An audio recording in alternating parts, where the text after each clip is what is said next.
Welcome back to another UFC fight prediction video. In this video, I'll be predicting the prelim fights for UFC 246, McGregor versus Cowboy. So without further ado, let's get to our first fight on the card and the first fight that I'll be predicting. So in our first fight, we have in the women's flyweight division, Sabina Mazo versus JJ Aldrich. So Sabina Mazo has a lot of talent. I think she's still, sub 25, so she's under 25. Good height for the weight class, good length, some solid striking, the right mindset. So she can put a lot of value on it. She's very tactical on the feet. So she has a good chance to win in this fight against JJ Aldrich. JJ Aldrich more so on the kind of medium to short size for this weight class, so she'll probably give him like 2 to 3 inches of height. And I think with Mazo striking her length, she could definitely take advantage of that. But I think JJ Aldrich's experience, her power, and her forward pressure can neutralize a lot of Mazo's strengths, make it a smaller fight for her. I think Aldrich landing was more experienced, maybe not more so the technical strike, more experienced striker, more MMA experience and the UFC experience. Pressure Mazo, shorten her range up so she can't really attack at the end of her reach. Like she got to make her kind of put her in the box, land the harder shots, having more power. I think she's a better grappler and at least a more physically strong grappler between the two, and can control whether the fight go to the ground or whether it's against the cage, and really make it kind of a smothering type of striking match against Mazo, and not really allow Mazo to fight on the end of her punches or the end of her kicks, and not allow her to maximize her reach. Would be a bad way to go at this fight. I feel like Aldrich's gonna fight a smart pressuring fight and make it kind of a semi-phone booth so that Mazo can't really fight to her strength. But I still see this as a very close, very technical fight. But I feel like Aldrich is going to be the edge just off her, octagon experience, her MMA experience, and having that little bit more power and that little, just that little bit of more factor over Mazo at this point in his career. So in this fight, I got JJ Aldrich via decision. Now to our next fight we have in the bantamweight division, Brian Kelleher versus Osbourne. So Brian Kelleher, he's a pretty all-right striker. Well, I want to say he's a striker. He's a pretty much just an MMA fight. He's a well-rounded MMA fight. He has some pretty decent striking. Defensively, not the best. And he's kind of skidding right now. Some solid submissions. But overall, not the most spectacular fighter. But he's solid. He can definitely sneak on some people. He has some really good skill set. But he's more well-rounded, but nothing really spectacular standing out about him. If you sleep him, he could definitely catch you. I think this is a fight where he could definitely beat you or upset you. But going against Osbourne, I think there's a good chance where you could possibly beat Osbourne. But looking at Osbourne, he has a length, he has a speed, he's very versatile and skilled on the feet and the striking, he has a submission game. I think it could be a very close fight, but I'm just going to lean to the talent, the youth in Osbourne. I feel like he can just put it together very well. I think he could pick apart Brian Kelleher on the feet. I think he submits him in the second round, picks him apart on the feet, and then submits him on the ground. So in this fight, I got Osbourne via second round submission. Now to our next fight we have in the flyweight division, Tim Elliot versus Askarov. So look at this fight right here. You got Askarov, has it with a Sambo background, has some pretty explosive takedowns. Striking really not the best. He showed that in that what's that guy? I forgot his name right now, but Babyface or whatever the guy's name. And I forget his name right now. I'm not even gonna look it up, but yeah, he just returned to the UFC, and that was his first fight back in the UFC. I know who I'm talking about, but Brandon Moreno. Yeah, it just came back to me. But the Brandon Moreno fight, it showed that his striking wasn't that clean, because Brandon Moreno was actually out striking him, actually hurting him several times on the feet, actually scrambled him. Matter of fact, that should have been a fight that should have went to Brandon Moreno. So that kind of really made me not look at Askarov the same anymore. I'm not saying he's a bad fighter. I'm not saying Brandon Moreno's a bad fighter. I'm just saying his striking isn't as clean as I thought it would be. Pretty low up, pretty predictable. I think Tim Elliott, yes, Askarov is probably the better grappler wrestler between the two, or maybe better wrestler between the two. But I feel like Tim Elliott on the feet is just much more predictable. Not predictable, unpredictable. Has a lot more skill sets, a lot more tools, and he can mix up a lot more versatility on the feet than Askarov. With Askarov's kind of more predictable. He's more like a power type of fighter. He's not. You're gonna know what he's gonna throw. It's a lot of power behind what he does. A lot of power behind his takedown, but you know what he's doing. It doesn't matter. Can you stop it? I think Tim Elliott can scramble with Askarov, and I think on the feet, he can just really pick apart Askarov on the feet. Askarov just plain predictable power. And I think unless Tim Elliott get too goofy or get caught, he does get caught at times. I think he can really just outwork and pick him apart on the feet. And just in the overall in the game, I think he just like the overall striking and full MMA aspect. I think he just can push a higher pace and outwork Askarov and just be that more experienced UFC fighter and just show that octagon experience and pull out a decision over Askarov in probably a thrilling, fun fight. So in this fight, I got Tim Elliott via decision. Now to our next fight we have in the light heavyweight division, Alexa Camur versus Justin Ledet. So that guy's name sounds like a woman's name, but I don't know if I'm saying it right. But yeah, Camur versus Ledet. So looking at Camur, he has a lot of power in his right hand. I don't think he has much power in anything else. He has some decent kicks, nothing spectacular. Some decent power in his right hand. Is it super phenomenal power in that right hand? No, but it's something you gotta respect. Definitely a solid prospect coming up. Trains with Stipe Miocic, so he's used to getting hit hard. But looking at him, he's not that fast. He's pretty, I wouldn't say he's all that fast. Kind of slow, really, when you look at his striking. Even by division standards, he's kind of slow. He's not that, maybe he'll get faster. Maybe just those fights I saw, maybe he made some improvements, but I don't see him as that fast. You kind of could read that right hand pretty easily. He's not that fast. And then going against a boxer like Ledet, who's going to have a couple inches of height. I think Ledet like 6'3", 6'4", and Camur is about 6 feet. And he just got a right hand. And he doesn't pick his hands up that high, so his hands kind of low, kind of shoulder, like below the shoulder a lot of times.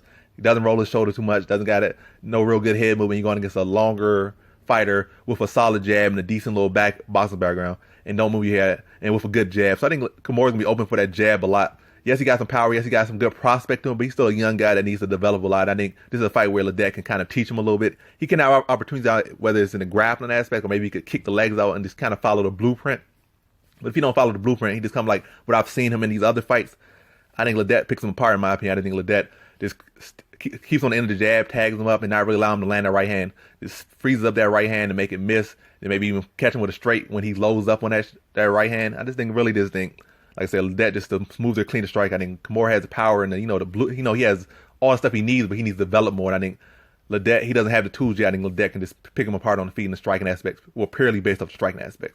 And Ledet's not no real sleep on the ground either. He has some underrated grappling as well. Hasn't shown too much of it at light heavyweight, but it's definitely there. But as far as when I'm judging this fight, I'm judging off the striking aspect. I think Ledet just really keeps Camur at the end of the jab and just puts on a Boston clinic against Camur. So in this fight, I got Justin Ledet via decision. Now on to our next fight we have in the featherweight division, Chad Skelly versus Grant Dawson. So Chad Skelly is a very fun fighter, very exciting, very unorthodox. Very good submission skills, very good scramble skills. Striking very ugly, but he makes it work for him. But yeah, Chad Skelly's he's that dude. He's real cool and all that stuff. But what does that even mean? But yeah, so Grant Dawson versus Chad Skelly. Yeah, like I said, Chad Skelly's unorthodox and he has a lot of tools in his toolbox. But Grant Dawson, he's kind of just that, what's called blue chip or whatever you want to call it type fighter, that hard grinding type of fighter. He just goes out there and he just pushes a pace that smothers you and doesn't really allow you to do anything. And yes, Chad Skelly is unorthodox and he has good grappling and all that stuff.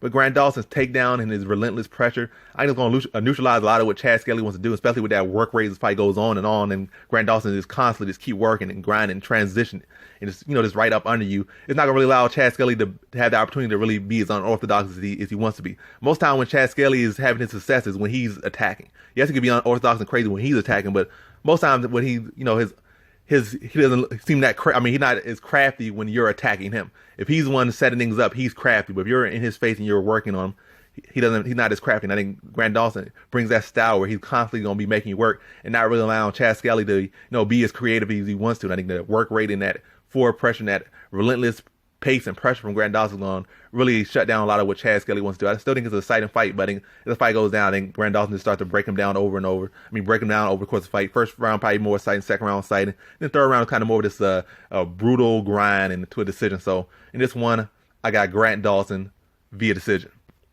Now to our next fight we have in the lightweight division, Drew Dober versus Nasrat Haqparast. So looking at this fight right here, you got the rising prospect in Nasrat Haqparast versus Drew Dober. So what did Drew Dober bring? He has some very heavy kicks. He has some heavy hands, a big jaw, and that's what he brings. He has some pretty solid strike. I think he was a Muay Thai champion, even though it doesn't really look like it. He's a Muay Thai champion, I think, several times. I don't know what league or what level, but he's a solid striker. But what I see clear cut in this fight, I see Nasrat Haqparast being a better wrestler, grappler, better the ring generalship, faster hands. I'll say only between the thing. Dober has maybe better leg kicks and maybe more power, but I say Haqparast has the volume, he has the speed, he has the ring generalship, he has the better footwork, and I think he just really kind of this buzzsaw Dober. Like he just constantly just in his face, working him, outworking him, beating him punch 2-1, out striking him, and just really outworking and just out clinicking, like just putting a clinic on Drew Dober in this one. I'm not gonna say he necessarily gets. I'm gonna say he gets. I think it's kind of a lay. I don't think it's a quick just run through finish, but I think it's a pick him apart then finish him late type of performance from Nasrat Haqparast. So I think he picks him apart and kind of breaks him down over the first 2 rounds. I think he puts him away late in the third. So in this fight, I got Nasrat Haqparast via third round TKO. Now to our co-prelim headliner we have in the featherweight division, Fili versus Yusuff. So look at this one right here. Pretty good fight right here. Fili's actually coming off a pretty dominant win over Shayman Moraes, unless I miss a fight. And Yusuff, I think he's coming off a win over Now, he came up with him like Benitez, I believe, but he fought Shea Moraes right before that, and it was a pretty competitive, close fight, whereas Fili just buzzsawed Shea Moraes in a way. So, booking this fight right here, it's not about who you beat, it's about always evolving, it's on to the next one. How do these two match up? So, Fili has some pretty good kicks, some pretty decent boxing here and there.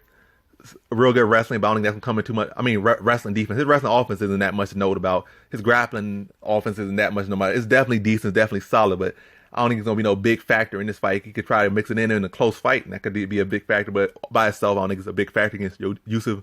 I think Yusuff has pretty good understanding of grappling, solid takedown defense. But yeah, between these two, let's see how they more match up now. Like, that aside, I think it's going to play more so who's going to win the striking aspect. I think that's going to dictate everything. Whoever can really get the lead in the striking is going to dictate everything. But Yusuff definitely needs to win the striking aspect.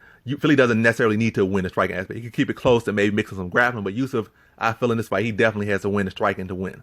And I think he will win the striking in this fight. I think he has faster hands. He has more tools on the feet. I think overall, he has more power. Yes, Fili has finished Shea Moraes, and more Yusuff kind of had a fight with him. But I think overall, who generally has the more power between this Yusuff? Who has the more arsenal that strikes? Yusuff.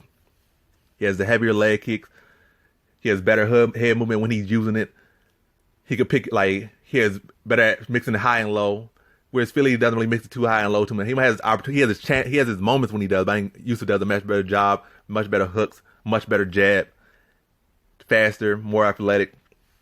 But Fili does have that experience, but I'm going to lean to Yusuff's youth and talent and his continued growth.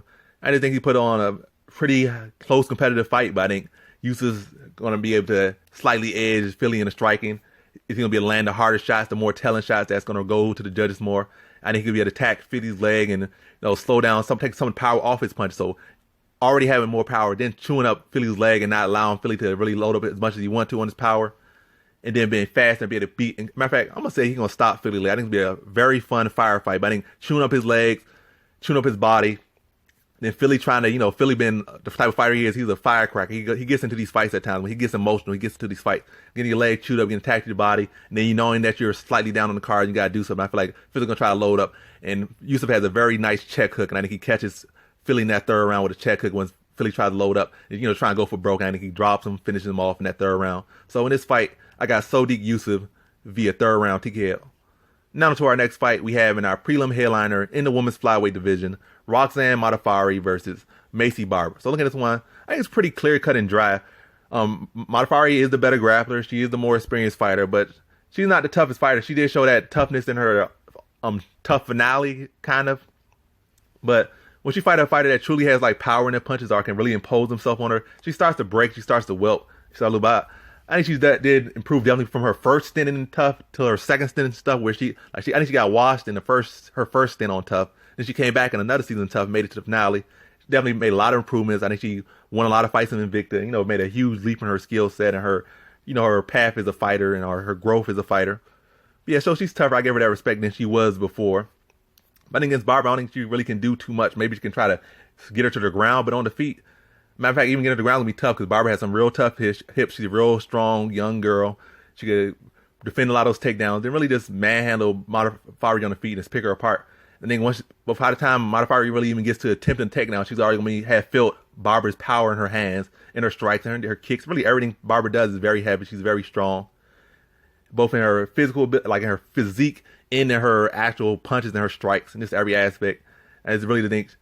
She puts the power on Modafferi. Modafferi feels it. She respects it. And then maybe try to shoot some panic takedowns, get them neutralized, and just get really just picked apart around the fight. I think she gets stopped in the second round. So in this fight, I got Maycee Barber via second round TKO.